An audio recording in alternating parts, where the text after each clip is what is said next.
estamos aqui com o apóstolo Rodrigo Godoy. Vamos agora entrevistá-lo, saber um pouco sobre a sua caminhada, sobre a sua jornada. Boa tarde, apóstolo, tudo jóia? Boa tarde. É um prazer ter o senhor conosco aqui. Posso abençoar. Estou muito feliz de estar aqui com vocês, viu? Amém. É uma alegria, uma honra muito grande para mim poder estar aqui, conhecer essa cidade, conhecer essa galera chapada em Deus e poder também servir a igreja da cidade. Amém. É um prazer todo nosso. Para a nossa vida. Eu acredito que Deus tem um propósito muito grande para esse ambiente aqui hoje. Amém. Apóstolo, sobre o ministério do senhor, como começou? Qual é a visão do senhor? Fala um pouquinho para a gente. Nós começamos o Galpão na cidade de Patim, que ia fazer 4 anos. 4 anos nós iniciamos uma igreja com um nome um pouco diferente de uma igreja que a galera tem costume de ouvir, né? Às vezes a galera pergunta, mas sua igreja é Galpão? Chama Galpão, mas é só Galpão? É só Galpão. Nós iniciamos há 4 anos, uma galerinha de jovens, né? Uns 5, 6 jovens na época, iniciamos nas ruas e nas praças, ganhando as praças, as ruas, as portas das escolas, e começamos então a procurar um ambiente onde a gente pudesse colocar essa galera e viver como família, uma visão que nós temos muito no Galpão desde o início. É uma igreja que vive em família. Eu digo para todo mundo que Jesus ele não veio trazer um hospital. Nós temos uma mania muito feia. Eu não sei quem inventou isso não, tá? Eu não sei quem inventou essa história que a igreja é um hospital. Não sei qual foi o maluco que criou isso não, tá? Não sei qual foi o perturbado da mente que criou essa palavra, que a igreja ela é um hospital. Como é que é o nome do hospital aqui? Tem um Hospital Lourenço Vestim. Vamos lá, então. Se você convidar alguém para ir no hospital, a pessoa vai para o hospital? Dificilmente. Por que você acha que uma pessoa não gosta de ir no hospital? Porque lá é só pra gente doente, né? Só gente doente. E a comida é boa? Não. Não é boa. Não é boa. Então, como que eu vou chegar para alguém e falar, cara, vamos lá para IEB, IEB é um hospital. Pô, cara, eu não quero ir ao hospital. Quero hospital. Hospital é um lugar de gente doente, gente que está cheia de dificuldade. Eu não quero saber de hospital.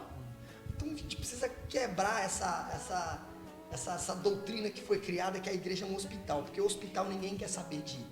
Cristo, hora nenhuma, veio fundar um hospital. Ele veio estabelecer um reino. Todas as vezes que Cristo falava a respeito do reino, ele sempre usava o reino estabelecendo uma família. A minha família são esses que estão aqui fazendo a vontade do meu Pai. Então, o Galpão nós iniciamos nessa visão, uma visão de família. A Bíblia, ela cita um texto muito interessante.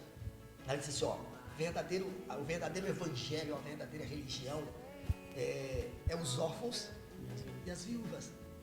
Órfão e viúva, está falando de família, não está falando de hospital. Concorda comigo? Concordo. A religião são os órfãos e as viúvas. O que a Bíblia está falando a respeito da verdadeira religião? O evangelho, ele é os órfãos e as viúvas. O que uma viúva sente falta? De um marido. O que um órfão sente falta? De um pai. De um pai. É o que a Bíblia está falando. Isso é o evangelho. O evangelho, ele é paternidade e ele é sacerdócio. Isso é o evangelho. É família. Cristo sempre tratou a respeito de família. Então, quando nós iniciamos o Galpão, nós iniciamos dessa visão, ser uma igreja família. Nós temos um slogan que diz muito assim, nós somos uma família chamada igreja. Isso é o Galpão. Quando nós iniciamos essa visão há 4 anos atrás, foi de realmente nos transformarmos em uma família gigantesca, com inúmeros filhos, inúmeras esposas, inúmeros maridos, e gerando essas coisas no reino. Eu sou muito grato ao Senhor do que nós estamos vivendo lá na cidade de Patinha. Amém. Quando o senhor fala da Galpão, assim, quais são os dias de culto? Eu vejo que o senhor já tá abrangindo mais, já está indo em Valadares, já tem está montando uma célula, né? Vila Velha, nós começamos uma célula em Valadares. Vila Velha, nós já temos uma igreja estabelecida, né? Uma parte do corpo já estabelecida em Vila Velha. E na cidade de Patinha, onde nós iniciamos, os cultos lá é aos domingos e terça-feira. Os outros dias da semana a gente trabalha muito praça, rua, escola, discipulado de casa em casa, né? Como a própria disse que os discípulos eles iam de casa em casa, dividindo, repartindo tudo que tinha em comum. E Deus ele ia acrescentando o número de pessoas que haviam de ser salvas. Era Deus que acrescentava. Por quê? Porque eles viviam de casa em casa repartindo pão. Então, os cultos mesmo são aos domingos e terça-feira, que são os nossos cultos. A segunda-feira nós reunimos lá em casa para um discipulado bem profundo, a revelação da palavra. Quarta-feira nós temos as nossas bases. E a quinta-feira o nosso discipulado. Sexta e sábado nós estamos migrando para as ruas. Durante os dias também da semana, nas portas das escolas, na saída das escolas, né? Nós ficamos nas portas fazendo evangelismo. Todos os dias, às 11h15, a gente está na porta das escolas, evangelizando, orando, adorando ao Senhor e liberando o evangelho sobre a galera. Amém. Quando o senhor falou aí da terça-feira, como eu tenho acompanhado um pouco, eu sei que na terça-feira acontece a Liga, né? Que é o culto dos jovens. Eu queria que o senhor falasse mais um pouco do que é esse movimento da Liga. A Liga é um movimento de heróis, né? Quem conhece história de super-heróis sabe que a Liga tem a ver com a Liga da Justiça, né? E nós estabelecemos, quando nós começamos o nosso culto de jovem a terça-feira, e demos a esse nome, a Liga, foi justamente porque nós queríamos levantar heróis dentro da igreja. O que é a palavra herói no dicionário? É o filho de um Deus. Então nós somos heróis. Porque nós somos filhos de um Deus. Então nós somos heróis. A Bíblia chama a gente de cristão. O que é cristão? Um pequeno Cristo. Então nós somos a continuidade de Cristo. É mais ou menos assim. O que é ser um herói? Cristo foi o nosso herói porque Ele nos salvou. E nós também temos que ser heróis na vida das pessoas. Nós temos que salvar as pessoas do perigo. Então nós colocamos esse nome à Liga justamente para a gente começar a montar uma equipe que receberia o chamado para poder se transformar num herói, para salvar um amigo que está na escola, passando uma dificuldade, para salvar um amigo vizinho. É uma salvação geral de jovens mesmo. A gente conseguia atingir jovens e adolescentes, que nós sabemos que a própria Bíblia diz que Deus escolheu os jovens porque os jovens são fortes. Os jovens são fortes. E a gente sabe, o diabo sabe disso. Ele sabe disso, por isso ele tem transformado a geração numa geração tão fraca como a nossa geração. Continuando aí, apóstolo, o senhor falou da Liga e eu já vou entrar num outro movimento que eu acho interessantíssimo da Galpão, que são as workshops. E eu já vou entrar num outro assunto nosso. Com relação aos últimos acontecimentos, que o senhor está vendo aí, suicídios em massa de jovens, nós tivemos uma brincadeira de extremo mau gosto nas redes sociais, eu acho que é a Baleia Azul, se eu não me engano, que acarretou em vários jovens terem cometido suicídio. Que alerta o senhor daria aos jovens da nação brasileira? Cara, a depressão, a gente sabe que a depressão, Afonso, ela tanto a depressão quanto a ansiedade, é tempos que vivemos. Uma pessoa ansiosa, ela vive excesso de futuro. Ela já está imaginando uma coisa que vai acontecer amanhã, sendo que ela ainda está no hoje. Isso é uma ansiedade. O que é a depressão? Pessoas que vivem o excesso do passado. Então tudo é um excesso. Nossa geração é uma geração muito intensa. Nós vivemos uma geração intensa demais. Então uma geração que ela chega a ser tão intensa que tudo o que ela faz com muita intensidade. Então ela vive um futuro com muita intensidade, passa a se tornar uma geração muito ansiosa, pessoas ansiosas que a ponto de não conseguirem dormir por causa de algo que vai acontecer amanhã, às vezes algo que vai ter mês que vem ainda, eles já começam a viver a ansiedade. E também por excesso de passado. O excesso de passado ele vai causar depressão. Juntando tudo isso, causa-se o suicídio. O suicídio é nada mais nada menos do que a vontade de arrancar uma dor. É uma dor silenciosa que a pessoa quer gritar, a pessoa quer falar, mas ela não consegue fazer isso.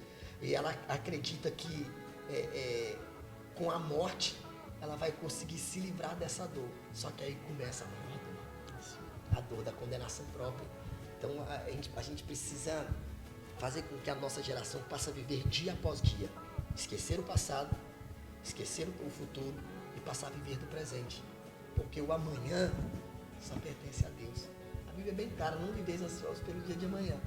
Não é assim? Então a gente precisa conscientizar os nossos jovens a isso. Outra coisa muito interessante, Afonso, é a mania de comparação. A nossa geração ela vive muito comparações. Eu vou me comparar a alguém de uma rede social, que também é uma mentira. A rede social é uma fantasia, nós sabemos disso. E nós vivemos uma era de muita comparação. Eu quero me comparar ao pastor tal, eu quero me comparar ao fulano de tal, ao meu amigo fulano de tal, eu quero me comparar ao ciclano. O cara tem um carro, eu tenho uma moto. Aí eu quero me comparar com ele. Poxa, por que eu tenho uma moto e não tenho um carro como meu amigo? É só você correr atrás, cara. Vai trabalhar, vai dar a cara para bater, vai levantar cedo, vai fazer as coisas, tenha coragem, que você vai ter também. Mas a gente precisa parar de viver uma vida de comparação. Quando a gente conseguir viver uma vida, a nossa própria vida, e estabelecer algo na nossa própria vida, nós vamos conseguir acabar de vez com a depressão, ansiedade e o suicídio na nossa nação, que hoje é uma das nações que mais acontece suicídio. E isso também me preocupa, tá? Isso me preocupa porque é o seguinte, cara, nós somos quase 51 milhões de crentes no Brasil. Pensa comigo, Afonso, se 12 homens fez o evangelho chegar até nós, então 12 homens transformaram o mundo, por que essa quantidade de brasileiros não consegue transformar o Brasil? É uma dúvida. Tem alguma coisa de errado no evangelho que nós estamos pregando. Concorda comigo? Porque 12 homens fizeram o evangelho chegar até nós, sem tecnologia, sem nada disso. O evangelho chegou até nós por causa de 12 homens que Jesus discipulou eles. Jesus treinou esses caras, enxertou no coração deles o evangelho. Esses caras transformaram ambientes. O que nós temos transformado? É de se pensar. Com relação a isso, apóstolo, eu tenho duas perguntas agora. Nos últimos dias, o querer ser relevante, ainda mais com o estímulo dessas mídias sociais, igual o senhor falou aí, nos proporciona os jovens a querer sempre alcançar destaque, né? E principalmente dentro da igreja a gente vê que as pessoas brigando para estarem em altar, estarem de frente a algo. E a vaidade, e qual a diferença do servir e ser visto com relação a isso? O que o senhor teria a dizer sobre isso? E ainda dentro do que o senhor está falando, o que a igreja precisa de fazer com relação a esse movimento, a esse tempo que a gente está vivendo? Porque, como o senhor disse na live hoje que o senhor fez mais cedo, como a gente vai viver um avivamento de verdade, parar de somente sentir o poder de Deus e começar a viver um avivamento. Eu queria que o senhor falasse um pouco sobre isso também. Sim, eu tenho um texto muito legal sobre essa primeira pergunta, sobre a relevância de uma igreja e essa confusão de sempre queremos ser melhor do que o outro, se destacar. A Bíblia vai contar, tem um texto muito legal que fala sobre Marta e Maria, certo? Marta era uma pessoa que trabalhava. Maria era diferente, ela ficava muito próxima de Jesus. Agora, vamos tentar entender uma tonalidade de voz. A Bíblia, quando a gente vai meditar nela, a gente precisa entender qual a tonalidade de voz que a pessoa está falando, com que ela está se expressando. Qual a tonalidade de voz, se é uma voz de autoridade, de autoritarismo, ou se é uma voz tranquila, ou se ela está querendo expor um amor ou um ódio, porque a Bíblia tem essas coisas. Então a gente precisa entender qual é o nível, se a pessoa está sendo sarcástica ou se ela está sendo verdadeira. A Bíblia tem essas coisas. Então vamos tentar entender a tonalidade de voz de Marta. Jesus, mande que a minha irmã venha me ajudar. Qual tonalidade de voz você acha que essa mulher disse isso? Ela quis mandar, né? Ela quis mandar. Sabe qual é o problema de pessoas que vivem fazendo coisas para Jesus? É porque eles se acham no direito de mandar até no próprio Jesus. Tá vendo o grande problema? A gente está ocupado demais fazendo coisas para Jesus, não com Jesus. São duas coisas diferentes. Você fazer algo para Jesus e fazer algo com Jesus. Então Marta fazia coisas para Jesus. Então tem muita gente fazendo coisas para Deus sem Deus mandar. Então olha para você ver, em nome de um amor que Deus não mandou. Então isso acaba causando esses problemas dentro da igreja. Tem um cara na Bíblia que me chama muito a minha atenção, chama Paulo. Todas as cartas de Paulo, quando ele vai se apresentar, ele se apresenta de uma maneira muito legal. Olha como que hoje as pessoas se apresentam. Vou te falar eu como pastor. Você chega perto de mim e diz, tudo bem, como é que é seu nome? Olha essa geração de hoje. Afonso, tudo bem? Eu sou o apóstolo Rodrigo Godoy. Não, esse não é o meu nome. Não tem na minha identidade apóstolo. Na minha identidade tem Rodrigo Godoy. Concorda comigo? Sim. Mas como nós nos apresentamos? Como é que é seu nome? Eu sou o pastor fulano de tal. Eu sou evangelista fulano de tal. Eu sou missionário fulano de tal. Isso é um problema muito sério na nossa geração. Olha como é que Paulo se apresentava. Eu, Paulo, apóstolo de Cristo. Todas as cartas dele. Eu, Paulo, apóstolo de Cristo. como a nossa geração se apresenta? Eu, apóstolo Rodrigo Godoy. Olha para você ver que interessante. O que é um nome? O nome é um caráter. O nome vai revelar o seu caráter, quem você é de verdade. Tá? Apóstolo, pastor, missionário, evangelista, presbítero, isso é uma função. Isso é uma função. Foi delegado a nós, uma função. Qual que é o problema da nossa geração? Quer esconder o caráter na função. Por isso nós nos apresentamos com uma função primeiro, depois o nome. Paulo era diferente. Eu sou Paulo. Isso é quem eu sou. Goste de mim quem quiser. Mas eu sou Paulo. Eu também sou um apóstolo. Agora ele vai revelar de quem que é a função dele. Eu sou um apóstolo de Cristo. A nossa função é para quem? Para nós ou é para Cristo? Por isso as brigas hoje. Porque primeiro nós escondemos o nosso real caráter. Por isso nós revelamos a nossa função primeiro antes do nosso nome. Segundo, a função nossa, ela está sendo para Cristo ou ela está sendo para nós mesmos? O que às vezes me deixa indagado é com relação à disputa, porque assim, eu só vou fazer algo para a igreja se for para ser mostrado. Muitas coisas que acontecem nos bastidores da igreja, sempre vai ter o mesmo número de pessoas, porque não tem aquela visibilidade. Mas é isso que o senhor está falando, é porque eles não fazem com Cristo. Fazem para Cristo. Eles não fazem para Cristo. Eles fazem para Cristo, não com Cristo. Isso, então assim, eles não têm o pensamento de Cristo nisso, né? E o senhor falou de Paulo, ele falava, eu sou o mais indigno dos apóstolos, ele se colocava mais baixo. É mais ou menos isso aqui, ó, para você conseguir entender, se a igreja entender essa visão, ó. Quando vocês vieram para cá, só tinha um terreno ou já tinha essa construção? Não, a gente veio, na verdade é porque eu tenho 1 ano de caminhada só, mas veio construindo as partes, tinha esse pedaço onde a gente está aqui, e veio fechando as paredes. Então tá, quem construiu isso aqui? Esse pedaço aqui, eu acho que foi a própria igreja. A própria igreja que construiu isso aqui? Isso. A própria igreja construiu Pelo menos assim, conseguiu fechar a sala do pastor. Tá. Mas, e o ambiente todo, o galpão? Já existia, só colocaram as paredes. Quem foi que levantou isso aqui tudo? O Renato aqui, de uma madeireira daqui. Olha só para da cidade. você ver, se a igreja entendesse isso que você falou agora, as coisas seriam melhor. Entenda uma coisa. Quem levantou isso aqui não foi o Renato, foi o pedreiro. É ou não é? Sim. Como é que é o nome do pedreiro? Ninguém sabe. Alguém sabe aqui o nome do pedreiro? Alguém conhece? Ninguém sabe. Ninguém conhece o nome do pedreiro? Você conhece, meu filho, o nome do pedreiro?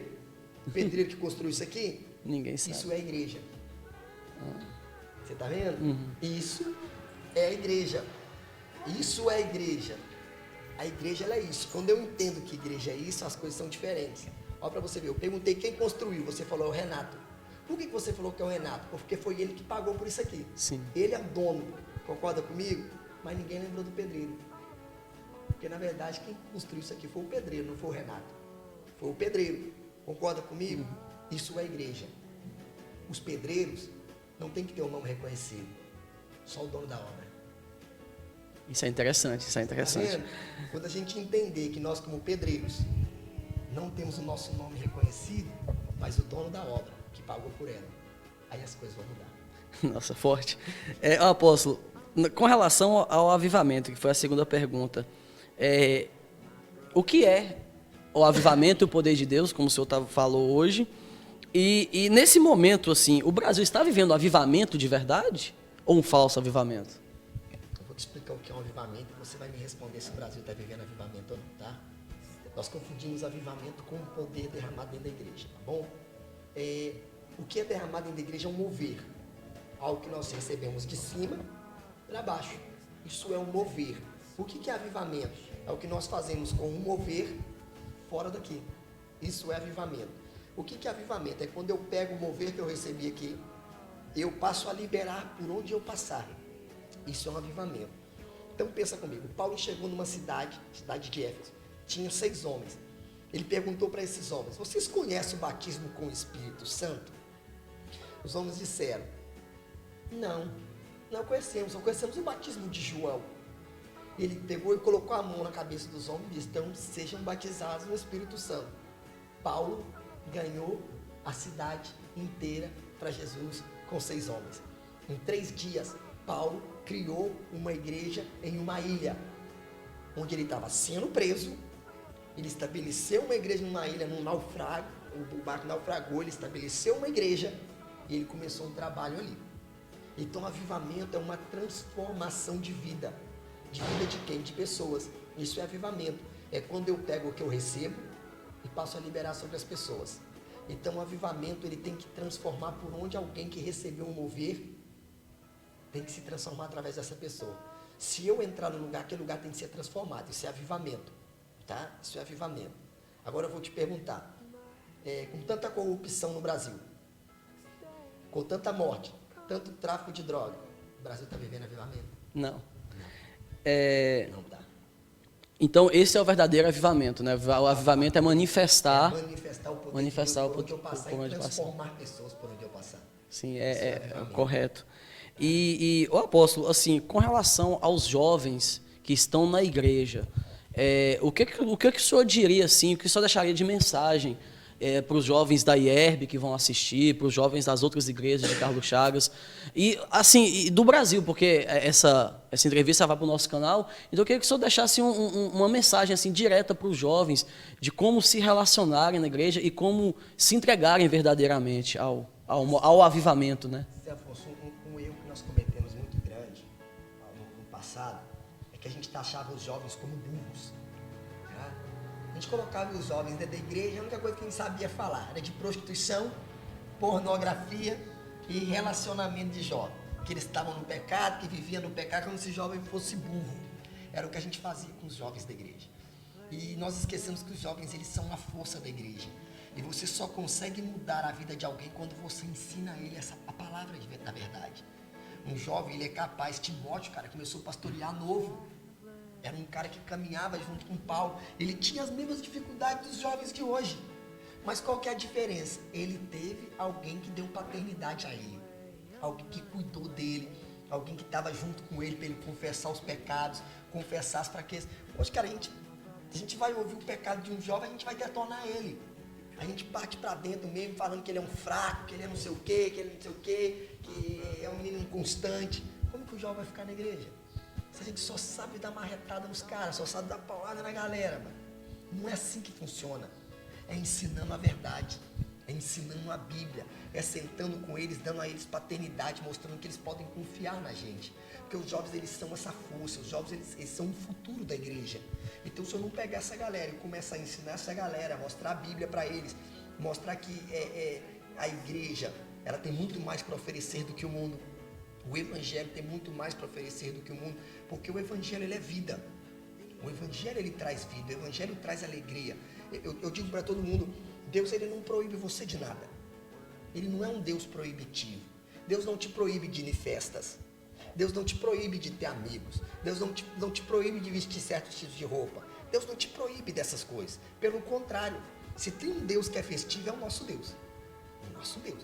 A menor festa de Deus, a festa que durava menos tempo, era a festa de 7 dias. Então, o Brasil, a festa que dura mais tempo são 3 dias. A de Deus, que durava menos tempo, era 7 dias. Então, olha como se Deus não é festivo. Deus é um ser festivo. Então, Deus não quer te privar de festa. Ele só quer te levar nas melhores festas. Deus não quer te privar de amigos. Ele só quer te dar os verdadeiros. Deus não quer te privar de coisas que para você são boas nesse momento. Às vezes, a gente tem que abrir mão do que é bom hoje para viver o melhor amanhã.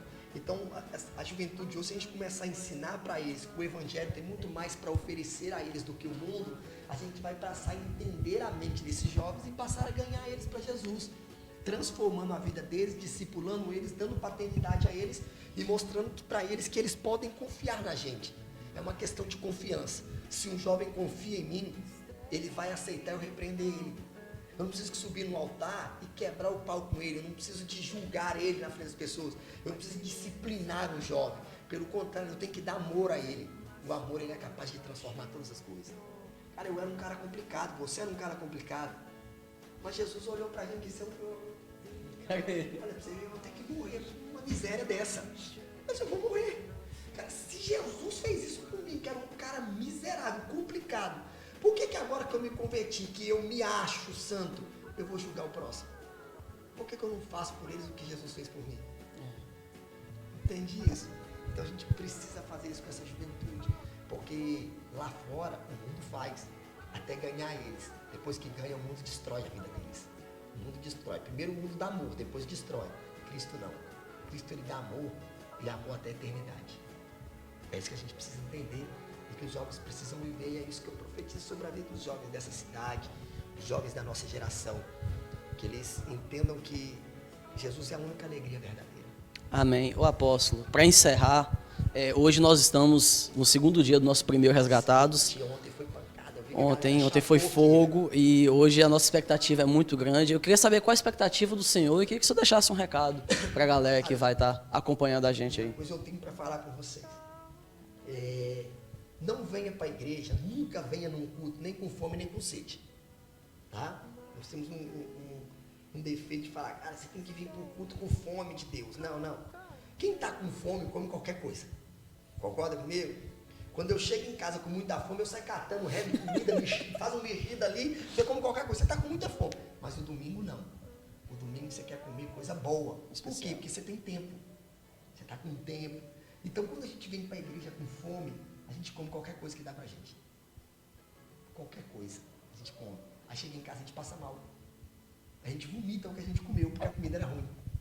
Agora, se eu como em casa, se eu me alimento de Deus em casa, o tempo inteiro me alimentando de Deus, dentro da igreja, eu já vou vir alimentado. Então, eu vou poder usufruir melhor daquilo que Deus vai dar para mim. Eu vou poder me alimentar muito melhor, porque eu já não estou vindo com aquela fome desesperada de comer qualquer coisa. A comida que vai me dar, se não for boa, eu não vou comer ela. Então, eu tenho uma expectativa muito grande para isso, cara. Uma expectativa hoje vai ser de muita salvação. Amém. Vai ser de um mover muito poderoso em Deus. Vai ser, eu acredito que a galera hoje vai beber um vinho que vai deixar a galera muito chapada mesmo. Cara, eu falo todo mundo, você não precisa de maconha para viajar. É só vir pro culto que você viaja. Sim, a gente viaja, a gente fica fritando aqui. Então, cara, larga tudo que você estiver fazendo hoje. Para com tudo que você estiver fazendo hoje e vem pra cá. Cancela qualquer compromisso, qualquer festinha, qualquer bailezinho que você for ir. Cancela tudo isso. Vem pro culto primeiro, depois você decide se você vai pra sua festa. Vem pro culto. Porque o que nós vamos viver aqui vai ser algo muito poderoso em Deus. Viu? E nós temos uma expectativa muito grande, cara. Eu vim na viagem eu vim chapando mesmo. E tinha hora que eu tinha que parar o carro, falava pra mim, cara, eu vou parar aqui, eu tô muito louco. Né? Vou parar aqui, que eu já perdi minha consciência. Então deixa eu parar e ficar um pouquinho aqui fritando em Deus. Eu tava vendo as paisagens, vendo a criação de Deus. E eu fico pensando, cara, Deus criou umas montanhas igual aquelas que eu vi, gigantescas aos olhos humanos. Quem eu sou? Diante da montanha daquela. Eu não sou nada. Mas mesmo assim, Deus me amou. Me chama de filho. É isso que me apaixona mais em Cristo, velho. Isso me apaixona demais. Pra eu ver tantas coisas, tanta criação gigantesca. E eu sou tão pequeno diante disso.